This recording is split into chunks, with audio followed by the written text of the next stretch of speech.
hablar acerca de la incertidumbre. Creo que una palabra que se escucha muchísimo en este tiempo.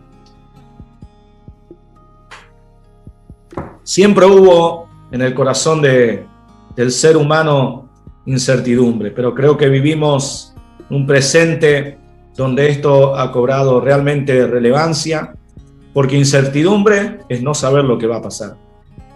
Eso es la incertidumbre, no tener certeza de qué va a suceder. Hoy el tema en común que escuchamos y hablamos es el tema de la pandemia. Es el tema de qué va a suceder mañana, qué va a pasar la semana que viene, qué va a suceder en este año que hemos ya transcurrido algunos meses. Sabemos lo que ha sido el año pasado y realmente fue un año de mucha incertidumbre. Y en este tiempo que estamos atravesando no es diferente. La incertidumbre sigue en el corazón de la mayoría de las personas y qué bárbaro es decir que no solamente en nuestro contexto, en nuestro país, en nuestra región, sino a nivel mundial. Las personas que deberían saber lo que va a pasar no lo saben.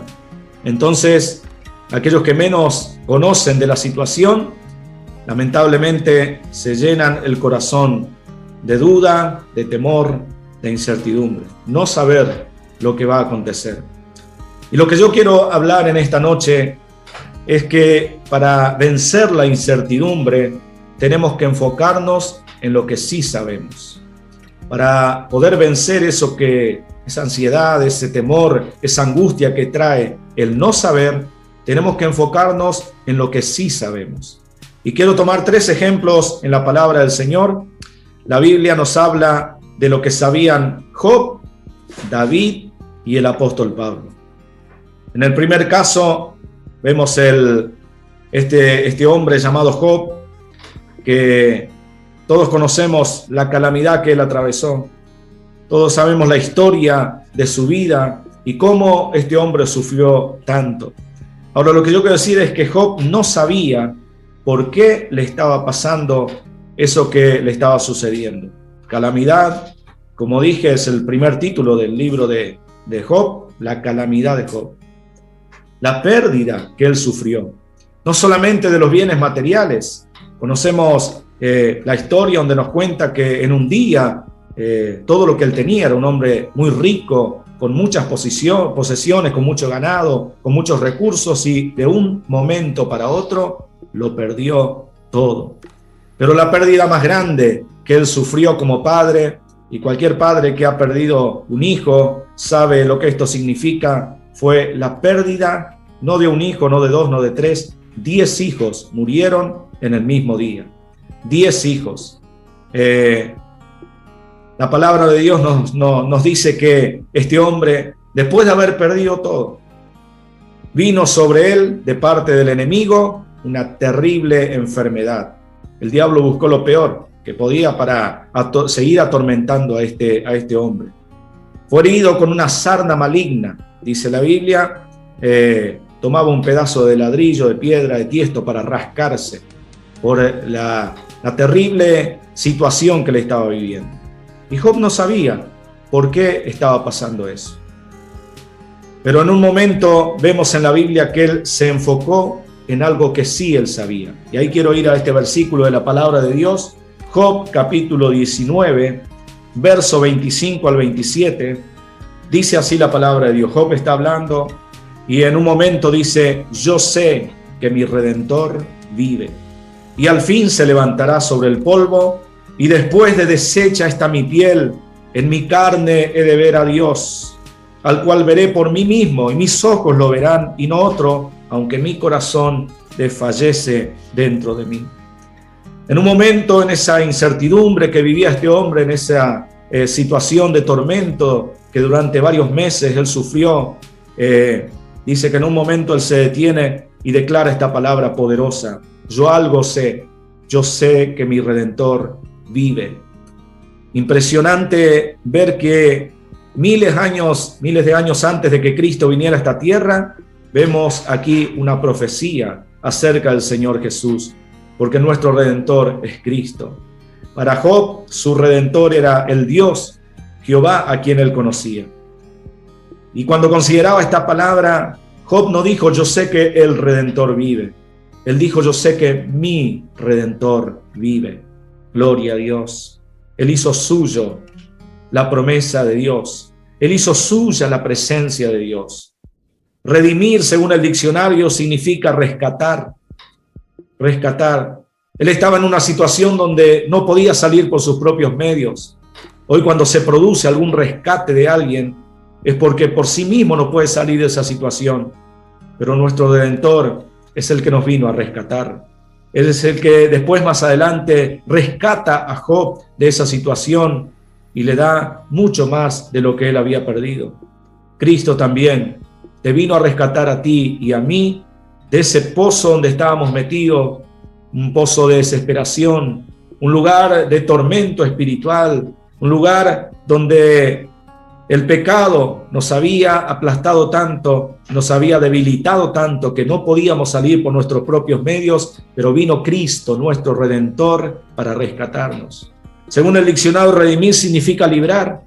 Y lo mismo hizo Jesús con nosotros, como Dios hizo con Job, lo libró en un momento de esa situación.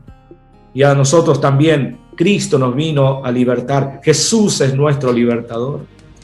Jesús dijo, si el Hijo de Dios os libertare, seréis verdaderamente libres. Hemos vivido nuestra vida pasada, una vida atada por el pecado.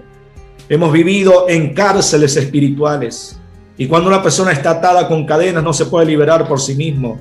Cuando una persona está en una cárcel espiritual, no pueden abrir esas puertas por sí mismos. Pero vino Cristo a romper las cadenas del pecado y a hacernos libres. Vino Cristo a abrir la cárcel para que podamos salir a nuestra vida de libertad.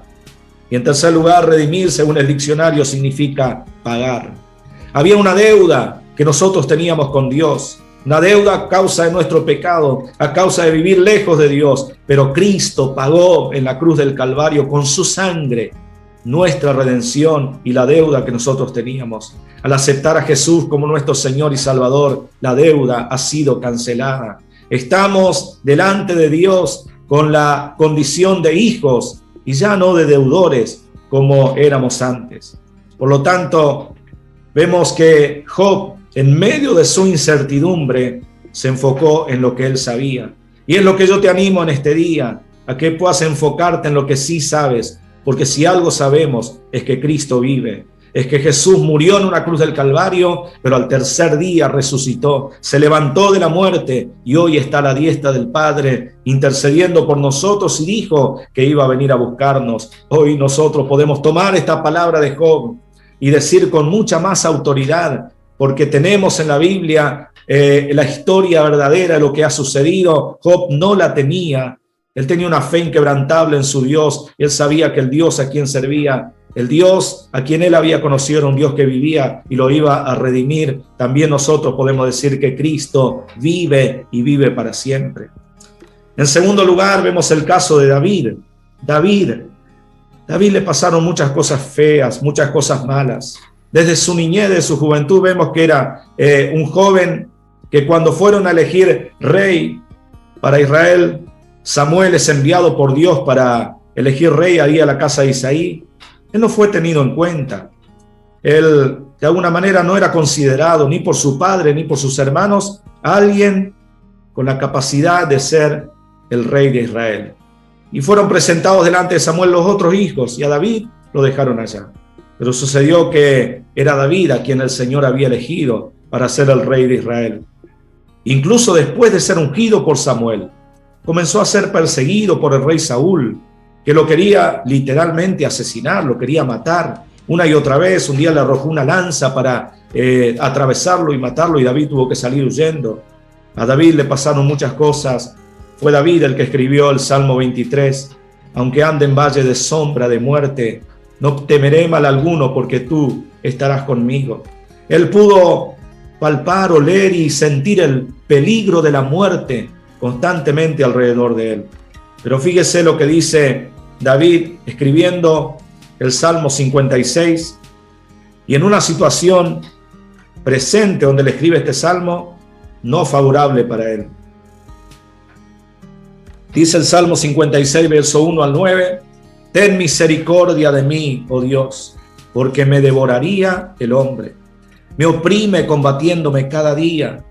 Todo el día mis enemigos me pisotean, porque muchos son los que pelean contra mí con soberbia. En el día que temo, yo en ti confío. En Dios alabaré su palabra. En Dios he confiado, no temeré. ¿Qué puede hacerme el hombre?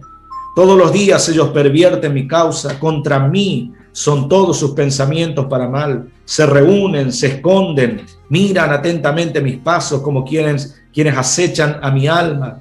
Pésalo según su iniquidad, oh Dios, y derriba en tu furor a los pueblos. Mis huidas tú has contado, pon mis lágrimas en tu redoma. ¿No están ellas en tu libro? Y el verso 9 dice, serán luego vueltos atrás mis enemigos el día en que yo clamare. Esto sé que Dios está por mí. Cuando David escribe este salmo, él había huido una vez más de Saúl, que lo quería matar, y tuvo que irse a tierra de los filisteos, y allí también estaba en peligro. Cuando lo vieron a David, los siervos del rey, dice la palabra del Señor que ellos dijeron, pero este no es David, que había vencido al gigante Goliat y había salido a la guerra, y había peleado las batallas de Israel. ¿No es este David el que decían Saúl hirió a sus miles y David a sus 10,000? Cuando David oyó esto, sintió temor en su corazón, estaba en tierra enemiga. Y fíjese lo que tuvo que hacer, dice la Biblia, que se fingió loco. Cuando él escribe este salmo, él estaba en esa situación, se fingió loco, escribía en las paredes y dejaba correr la saliva sobre su barba.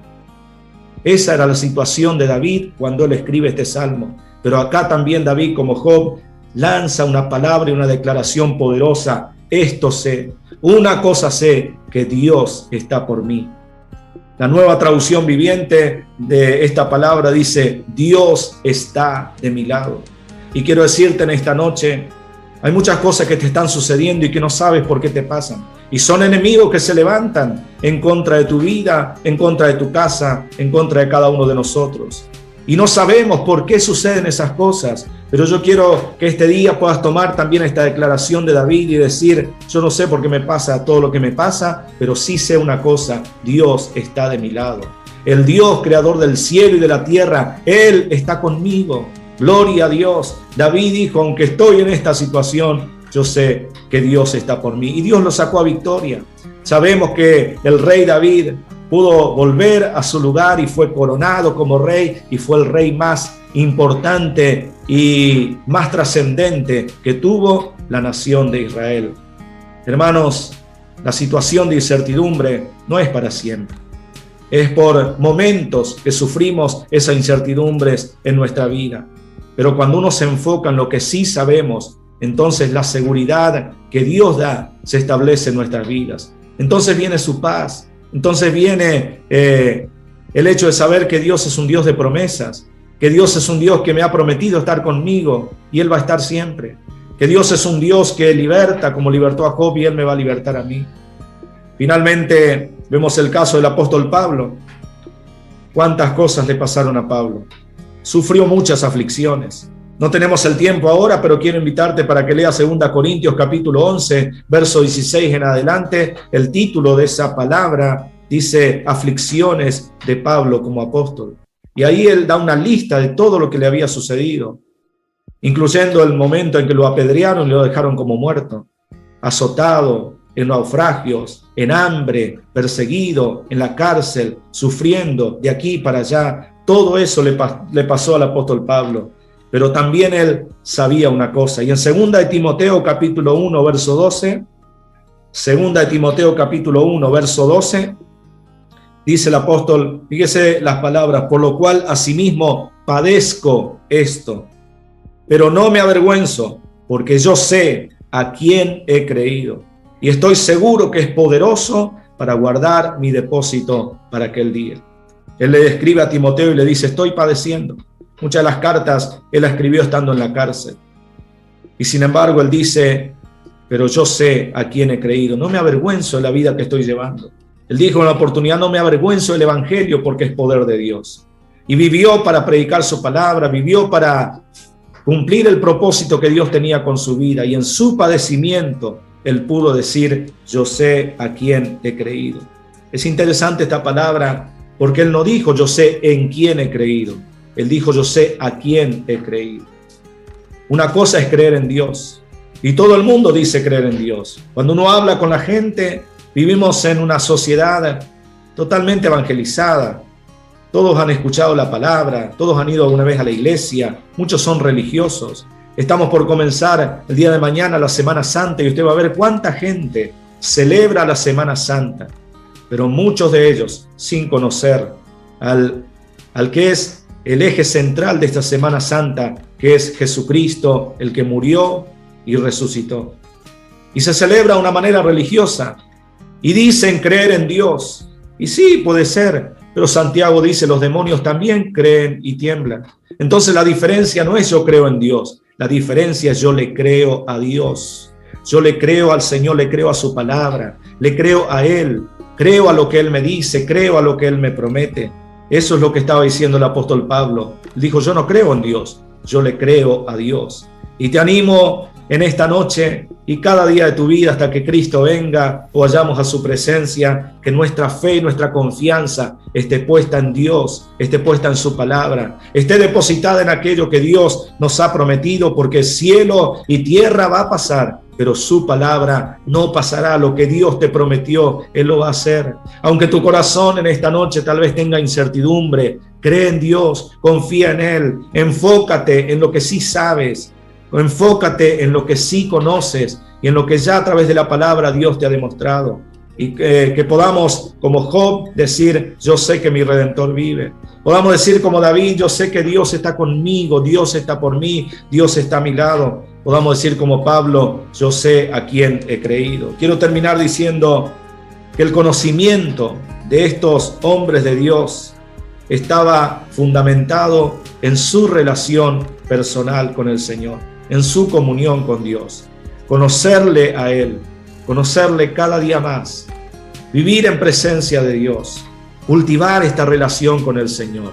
Eso nos va a dar la capacidad para poder vivir la vida que vivió Job, la vida que vivió David, el apóstol Pablo y tantos otros que hoy no tendríamos tiempo para mencionar en la Biblia. Pero ellos vivieron una vida con muchas cosas que no entendieron, pero finalmente tuvieron la victoria. Dios les dio la victoria. Y en esta noche el Señor nos habla a través de su palabra y nos anima a que nos enfoquemos en Él, puesto los ojos en Jesús. Pon tu mirada en el Señor, porque Él es tu victoria, Él es tu Redentor, Él es tu Salvador, Él es tu paz, Él es tu fortaleza. Él es el que está y estará siempre contigo y con cada uno de nosotros. Que podamos seguir cultivando esa relación con el Señor, porque sabemos que eso nos va a dar la fe y la confianza para que en medio de la incertidumbre que vive la humanidad, nosotros podamos caminar en victoria sabiendo que Dios está de nuestro lado. Padre, te damos gracias, Señor, por tu palabra. Gracias, Señor, porque todo lo que en ella leemos y vemos es un ejemplo para nuestra propia vida. Son hombres que vivieron como nosotros, Señor, con los mismos recursos, con la misma capacidad, Señor amado. Y tú nos has dado en este tiempo tu palabra, estas historias maravillosas que tenemos en la Biblia, para que hoy también podamos enfocarnos en lo verdadero. Señor, si nuestra mirada está puesta en los problemas que están a nuestro alrededor, nos vamos a llenar de temor, de incertidumbre, de ansiedad. Pero si nuestra mirada la ponemos en ti, entonces nuestro corazón se va a llenar de paz, porque sabemos que a pesar de que todo aparentemente está descontrolado, tú sigues teniendo el control de todas las cosas. Señor, te alabamos, te adoramos y te bendecimos y te damos gracias por este tiempo que podemos compartir oyendo tu palabra, a través de la cual tú nos hablas y nos animas a seguir firmes hacia adelante, porque la victoria está asegurada para los hijos de Dios. Oramos, Padre, en el nombre de Jesús. Amén y amén.